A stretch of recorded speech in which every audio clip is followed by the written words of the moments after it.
Welcome back to Frederick Advice Givers. I am Eric Verdi, and joining us this week is Richard Bailey with Earthly Elements here in downtown Frederick, just a couple stores up from the Muse, Whitney Dahlberg, who was, I think, our first video podcast. Great shop here in downtown Frederick. If you've never been to Earthly Elements, you have to come check it out. They've got thousands and thousands of rocks, and I know I'm not going to have the correct terms yet, of rocks, of emeralds, of dinosaur poop, of Civil War bullets. If you have young kids especially, or if you're a collector, but if you have young kids, I would definitely suggest coming downtown to Frederick. It's one of our two favorite stops, Earthly Elements and Pop Shop. Alex and Anthony, Alex especially, anytime we come downtown Frederick, he's like, can we stop by? And I hate it when we come here at 7 or 8 o'clock at night and you're not open sometimes. And it always crushes them. So we try to get here early. So now we come before dinner, not after.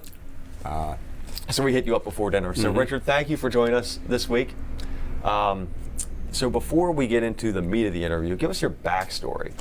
Okay. Well, my backstory, I grew up in Dallas, Texas. Okay. And I guess mid-'60s, about 1964, we began taking family vacations in the mountains of New Mexico. So Taos, New Mexico, Santa Fe, New Mexico. So we'd go to Santa Fe Indian Market for 3 days and up to my aunt and uncle's cabin up in the Taos Ski Valley for another week. Okay. Well, behind the cabin up there were old gold, silver, and copper mines. And that's where I got my interest in rocks and minerals and geology. I'd go collecting in all the old mines, sometimes in the tailing piles, sometimes I would go into the mines. So I would find malachite and azurite, which are two copper minerals. In fact, I have the original rocks that I collected in 1964 right over here in a little box. And so at age 6, I was 6 in 1964, began bringing, the station wagon would come home full of rocks. Okay. So, and then we went back for about 5 or 6 summers, and I'd collect more rocks. I had never done anything the first stint in retail was at age 8 in Dallas, Texas, where I'm from, on a card table in front of my house. Okay. So I would sell these malachite and azurite minerals, rocks, and I guess most kids sell lemonade. I was just going to say, most kids sell lemonade. You're selling rocks. And I'm selling rocks. Right. And I thought it was normal. I guess everybody else thought it was odd. My wife really thinks that story is odd. So anyway, then about a year later, I got into the wholesale business at age 9. Because I figured out that if I took a whole big box of rocks to the local craft store, they buy the whole box of rocks. Cheaper, of course. Right. But, so I did that a few times. So you could sell, that was my, the extent of my retail experience until I opened up Earthly Elements So you started out as a young years age ago. being an entrepreneur. I guess I did. So, and after a number of years and growing up, decided that when it's time for college that I was interested in geology and wanted that type of a career. Okay. So I went to the University of Texas at El Paso, got a degree in geology, and went into the oil and gas exploration business. And so that's what I did for about 3 years until downturn in the industry kind of spit me out, and Right. I had to decide what to do next. So I went to work for Ross Perot's computer company, EDS, in Dallas, and in an IT type function, system engineering and information processing centers and stuff. And did that. Then I changed over to a natural gas utility company and an exploration company as an IT expert, but with being a geoscientist, I could work with the geologist and geophysicist. Okay. So we did that for 5 years, and then decided I want to do something vastly different in life. And living in Dallas at the time. At that time, I'd gotten into sailing. Okay. And ended up having 3 or 4 sailboats at one time, and had a big cruising sailboat that I had trucked up here to Annapolis. I've been to Annapolis to the in the water sailboat shows one time, Oh, that'd be a great place to live. So I lived aboard for 5 years and became a boat captain in Annapolis and drove the dinner boats, the water taxis, the Harbor Queen, the sailing schooners in town, worked for everybody in town, and lived. You lived on a boat for lived 5 aboard years? for 5 years. Wow. Yeah. Were you married at the time? Sailboat. No, single. Okay. No, I was going to but, say, that'd be tough. You know, it was a mix. There were, when I left, there were 36 people living aboard, everything from single guys, single girls, to whole families, to cats and dogs. There was one family of parents, 2 kids, a dog, and a cat living aboard. Wow. So I've had you can't be a geologist your whole life. You got to have some other skills. Because Right. if you go in the oil and gas business, it's good for 4 or 5 years, and then it's bad for 4 or 5 years. It's just a cycle. Same thing in the mining industry, which everything in my shop is mined somewhere on Earth. Right. So it's big. It's sometimes big mining companies, sometimes small mining companies. So after the stint on the boat, got married in 2000 and had to get a real job again. So I was project manager for rebuilding Poplar Island out in the Chesapeake Bay. Okay. Now these were old eroded islands where every year they dredged the channels leading to Baltimore Harbor. It used to be you could throw the muck outside the channel, but now you have to place it in a safe place, so to speak. So the Army Corps of Engineers, I was working for a state agency, Army Corps of Engineers built dikes around the old eroded footprint of these islands. Poplar Island, Hartmiller Island was one they had already begun and was well underway, and then I came on the project at Poplar Island. Okay. And so they would dredge the channels every year and then barge the dredge material, which was basically soft mud, runny mud, that we'd fill up in these dikes. They were kind of like soup bowls, Okay. kind of put Okay. together. And then we dry it off every year and build the land up. So we were rebuilding the islands. So I was project manager for that for 3 years until budget cuts got me, and bounced around, did more IT work for about 3 years, was on the project team that put in electronic voting in Maryland. Okay. So I did a lot of different things, and then I was still trying to find that corporate job and still interviewing, and there was a company here in Frederick interviewed with for a long time and just about ready to get hired, and then they kind of dropped me like a hot potato. So I was thinking, what am I going to do? This was in 2006.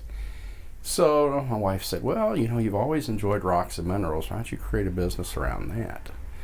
And so thought about it. So again, well, we'll sell rocks. So I didn't want to sell rocks at gem and mineral shows because, you know, there's a lot of competition there. I said, why not sell in a place where I'm the only one selling what I sell? Namely rocks, fossils, crystals, minerals.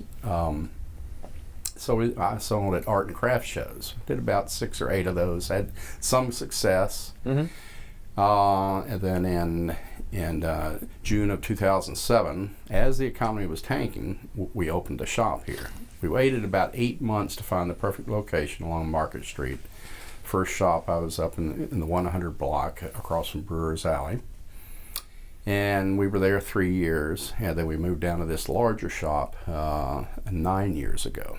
So we're 13 years in the business, 12 years total in the physical shop. Okay. So why did you choose downtown Frederick? Well, we were living in Annapolis. We moved here in 2005, so we opened a business basically the next year after we moved here. You know, the unique historic downtown area has really good restaurants, good bar scene, good nightlife. One thing that I've learned in retail, which when I opened up 13 years ago, my whole retail experience was from that card table at age 8. Right. That was it. Right. You know, never a retail clerk or anything. I just knew, but I knew that my business, you know, I couldn't stand alone anywhere. I needed to be in a unique downtown area with a lot of walk-up traffic. Right. It's very important for retail to have great restaurants around you because people like to do something before and after. And I also knew that location was everything in retail. There's nothing else. Right. There really isn't. So we waited, got the right spot across from Brewers Alley, so we got the foot traffic. And it's just, downtown is a great place to be. I mean, the camaraderie among all the merchants. I try to go to all the social events. And, Right. So it's just, it's a great place to be. I enjoy it. I thought I was going to do well for the business, and that has proven to be the case. Awesome.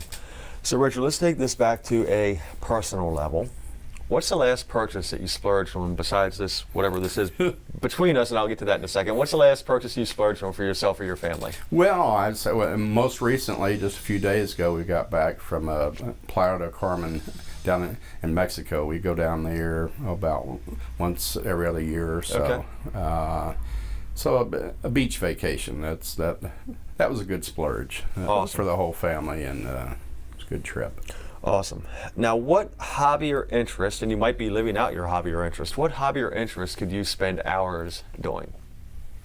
Well, I enjoy woodworking, Okay. and we're currently working on a man cave / laser room in our basement right now. I'm buying an engraving laser for the business Okay. to add some new products to the mix. Okay, One laser, way- not like a nightclub laser. No, Like- exactly. okay, No, okay. you're right. I was thinking you're having a nightclub in your basement. It's a laser engraver. Okay. It's going to allow me to do markings and things on items and add some more products to the shop. So I enjoy woodworking, so I've covered the whole interior of this room with 100-year-old barn board, and just picked up some old barn tin last night. I'm going to put it on the ceiling in there.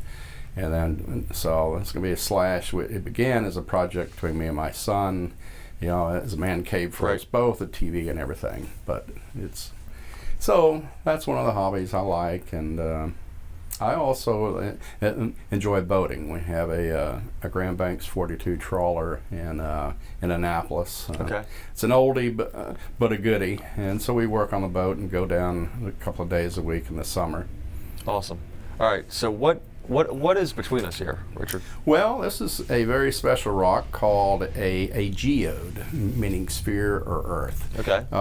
So they are rocks that begin as air bubbles and magma, and they're usually roundish or elongated. This was mined in Brazil. They pull tens of thousands of these out every year. It's mined in a horizontal tunnels in a rock layer that's about 500 feet thick. This mineral is called amethyst.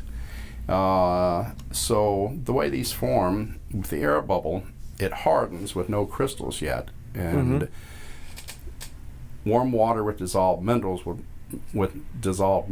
will trickle through rock layers and come into the cavity, and then as temperature and pressure decreases over 1 million years or so, crystals will begin to form.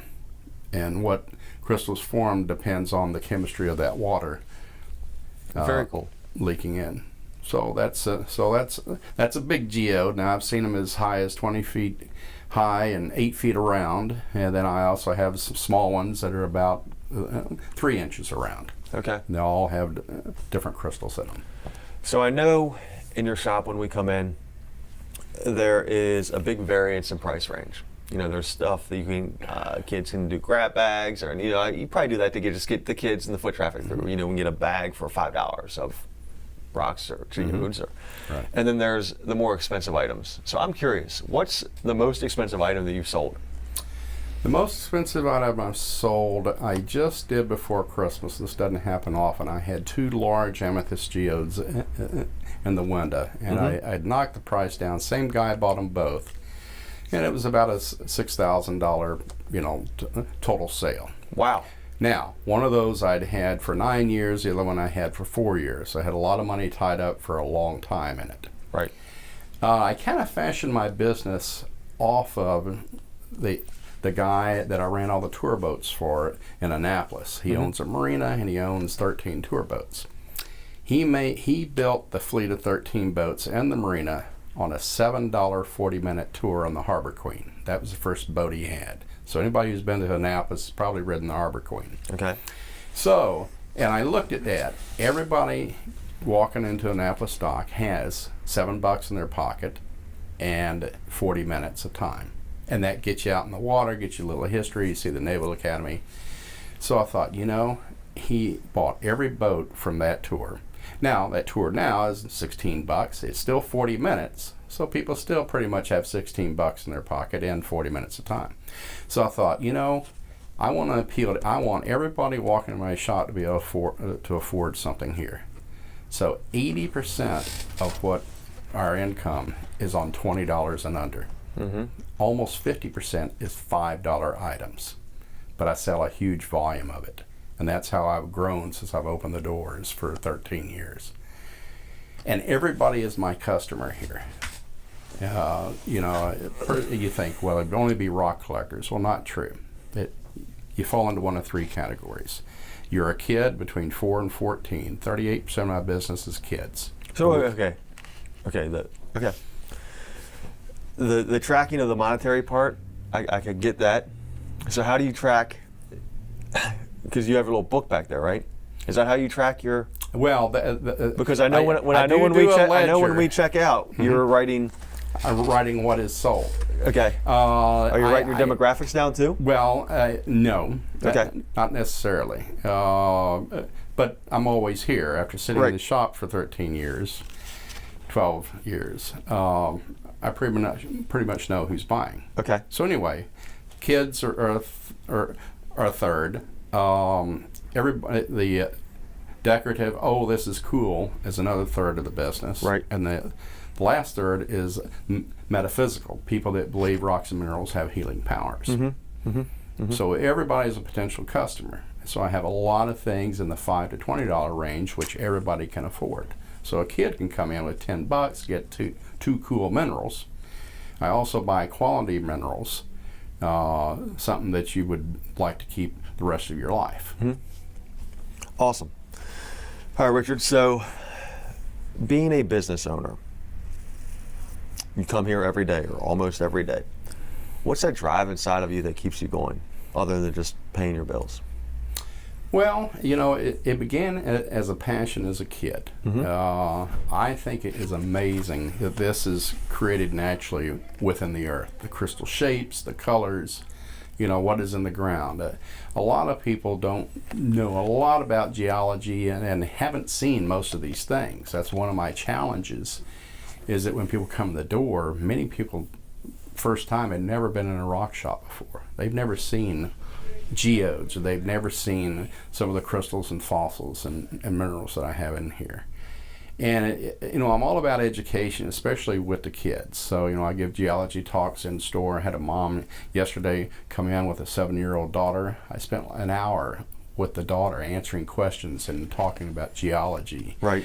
And seeing the kids so happy that they're finding rocks and minerals. And so it's something I've always been interested in since a kid, and it just it's fun. And I tell people when they ask me what I do for a living, I said, well, I talk for a living. That's what I do all day long. Right. I talk to people that I might not necessarily talk to, and I really enjoy those conversations. I had 2 long conversations yesterday. One was with a local lady that does Reiki and things like that, and mm-hmm. her and her husband. Her name wasn't Joyce, was it? No. Okay. No. So it's I guess the social aspect, because this is my social life. I love it. When people come in. Love it. So Richard, you've done this for 12, 13 years. What is a piece of advice that you would give a up-and-coming or new entrepreneur, new business owner?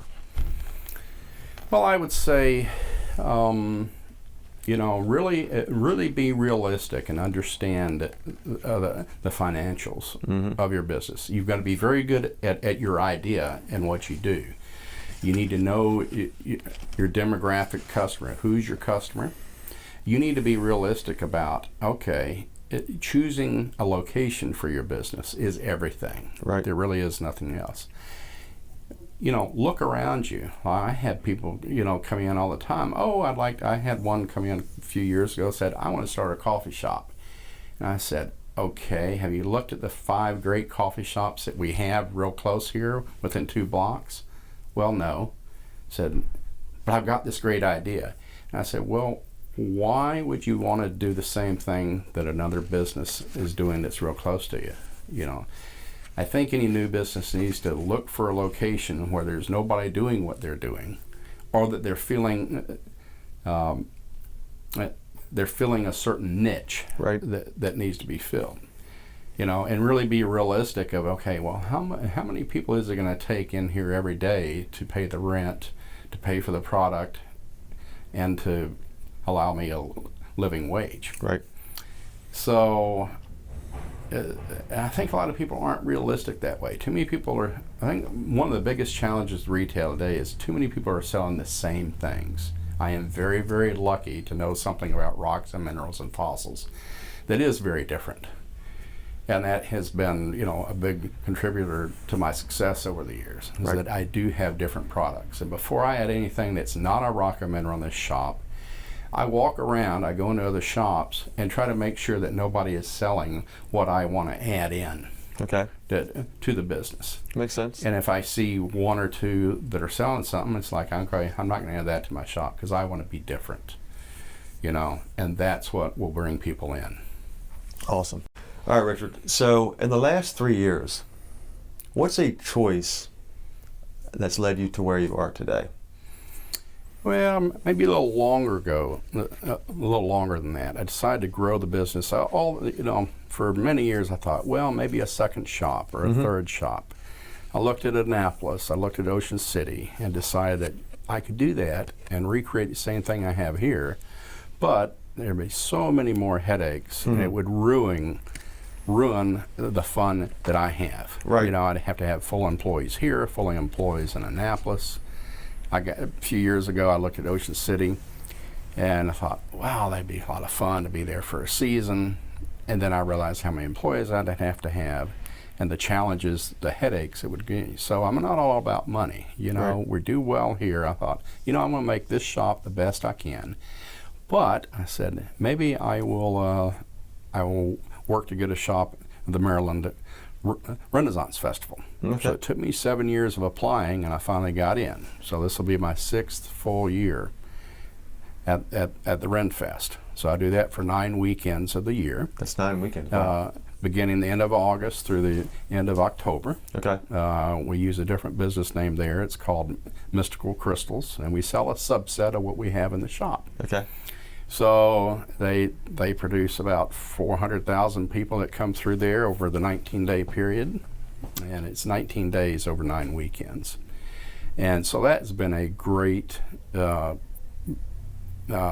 Where is the Renaissance Festival? way to grow. It's in Crownsville, Okay. right next to Annapolis. Okay. Okay. About an hour and 10 minutes from downtown Frederick. Awesome.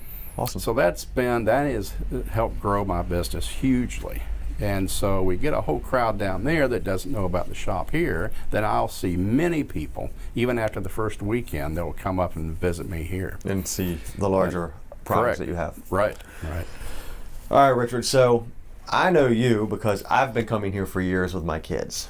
We've had conversations right here with my youngest kid, a little blonde boy, coming up and asking you questions, and you always do a great job answering the kids' questions, so I can attest to that.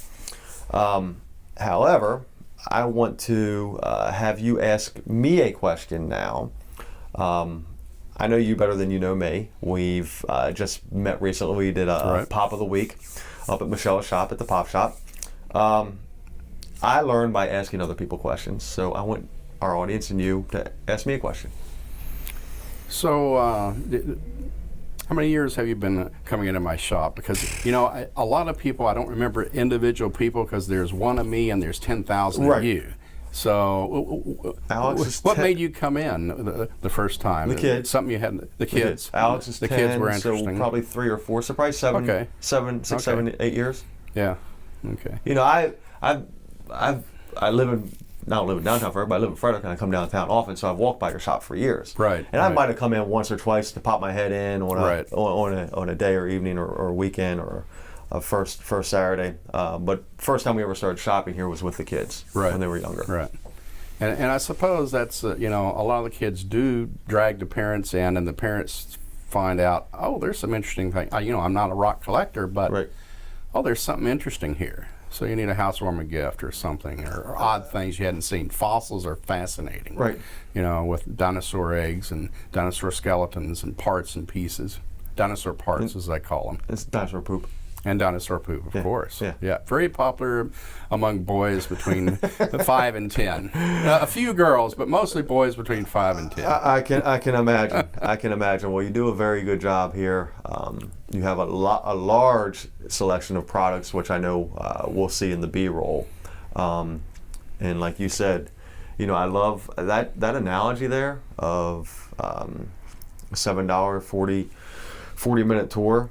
That's a powerful piece of advice for business owners. If you can grow your customer base horizontally, right, and then eventually vertically, maybe that $5 product now turns into a $50 product when they're 20 or 30. So Richard, you gave us in the initial question your backstory, and there were many times that you were laid off or downsized. You've had many peaks and valleys, and it sounds like this 13-year period is the longest you've been at one position. It is. Okay. I used to be on the 5-year plan, as I called it. Okay. So, and this could be business-wise, this could be job-wise, this could be personal-wise. What failure or loss has helped mold you into the person that you are? That's a really good question. I've had people that have lost family members we've shared tears. I've had people that have lost businesses, lost jobs. So any direction here that has turned you into the Richard that you are today? Well, I working for corporations all those years, I always felt like I was not in control of my destiny. And first job out and worked in the oil business coming out of college. I thought I was going to work for them for 30 years and retire. That was my mindset. And then 3 years after I got in, downturn in the oil business, I got laid off. I remember sitting at the bar the night I got laid off with friends who hadn't gotten laid off yet, but eventually they did within a year. Right. All 65 of us at it. Oh, wow. In West Texas at a oil and gas exploration company.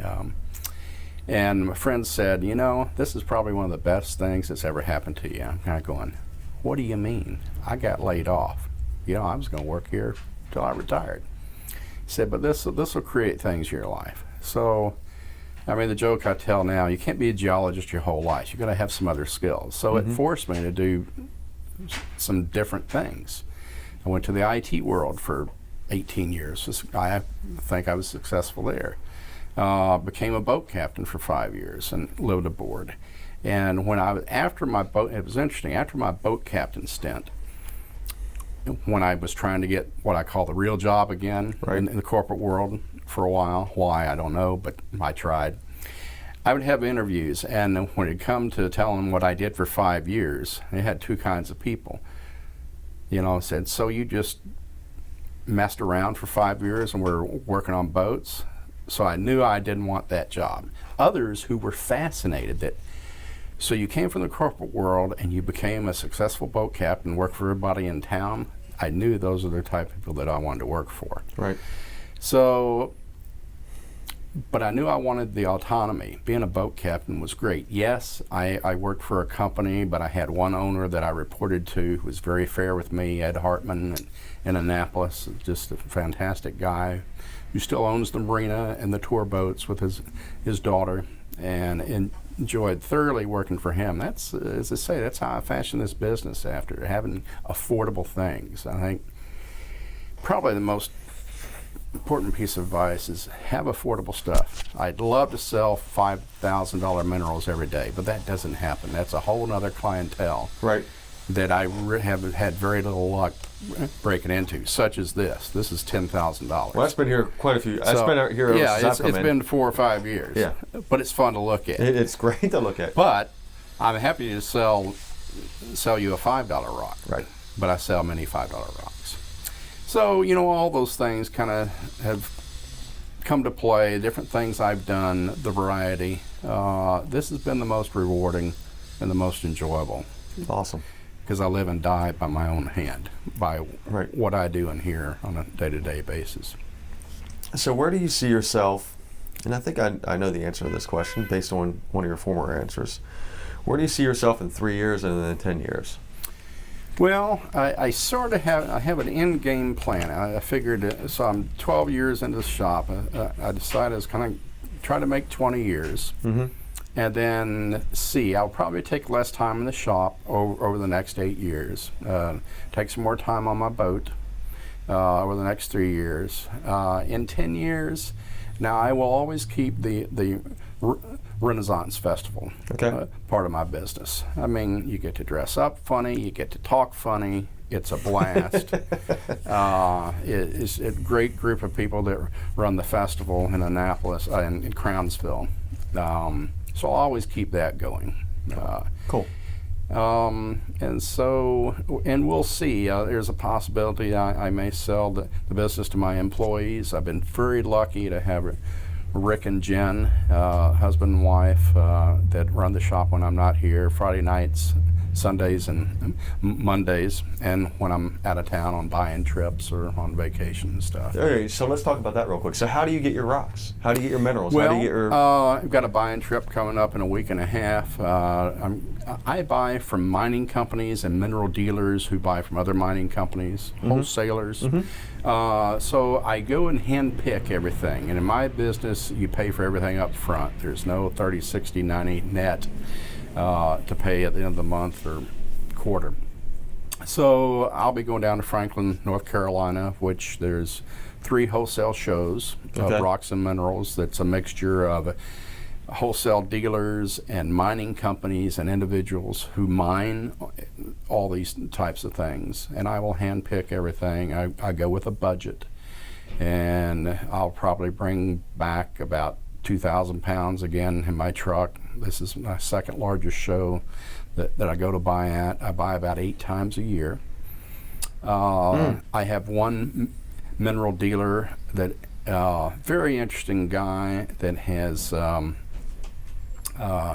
he was an attorney out of college and then also has a PhD in chemistry, and he decided 40 years ago it's much more fun running around the world buying rocks and minerals from mining companies and selling it on the wholesale market. So I see him about 6 times a year and buy from him, and then I buy from close to 100 different entities. Right. Sometimes it's an individual, sometimes it's big corporations, sometimes it's a straight mining company. Do you ever have anybody bring you in rocks or geodes? Oh yes, people bring me things all the time to identify. Like this girl that I talked about yesterday, 7 years old, had collected a bunch of rocks and wanted to help with identification. So yeah, I have a lot of people coming in for geology knowledge and what do they have, Right. what it's worth, what can they do with it. Awesome. I don't buy anything off the street, but I can tell them, how to sell it. Awesome. All right, so where are we located? What are your hours? How, anybody that's walked in downtown Frederick has seen your shop before. For those that aren't familiar with Frederick, tell us where we're located and what your hours are. Well, we're located in the heart of downtown Frederick, right across from Isabella's Restaurant at 33 North Market Street. And my hours currently are Monday through Thursday, 12 to 6. Okay. I'm usually here earlier than noon. Call and see if I am, if you need to be here earlier. But I have 12 on the door. And then Friday and Saturday from 12 till 8. Okay. And then Sunday, 12 till 6. Okay. I mean, 12 to 5 12 on to 5. Sundays. And Earthly Rocks is your website. Yes. And do you have a Facebook page or no Facebook page? I have a Facebook page that's Earthly Elements. Okay. And the also have a Instagram EE Rocks 58. Okay. Now, do you sell online too, or is it? I don't. Okay. The It's first kind of few hard years, to do, isn't it? Well, there are a lot of people selling rocks online, but it's a lot of work and a lot of time, and I would rather drive business to the shop. Right. Cool. Awesome. Listeners, viewers, Richard, thank you for joining us this week. I appreciate it. Enjoyed it. I've tried to get you on for some time now, and I've always loved coming into your shop, and there's always something new. You know, you're turning over your inventory, and because it's those $5, under $20 items that you're selling that are turning over. So listeners, viewers, I hope you enjoyed Richard with Earthly Elements as much as I did. 33 North Market Street. Next time you're in downtown Frederick, come here 15, 20 minutes before dinner, especially if you have the young ones. You bring the young ones in. It's a great place for them to come, touch, feel, talk to Richard, talk to both of your employees. Are very knowledgeable, very helpful. So make sure you check out Richard, Earthly Elements, Frederick Advice Givers, and we are out.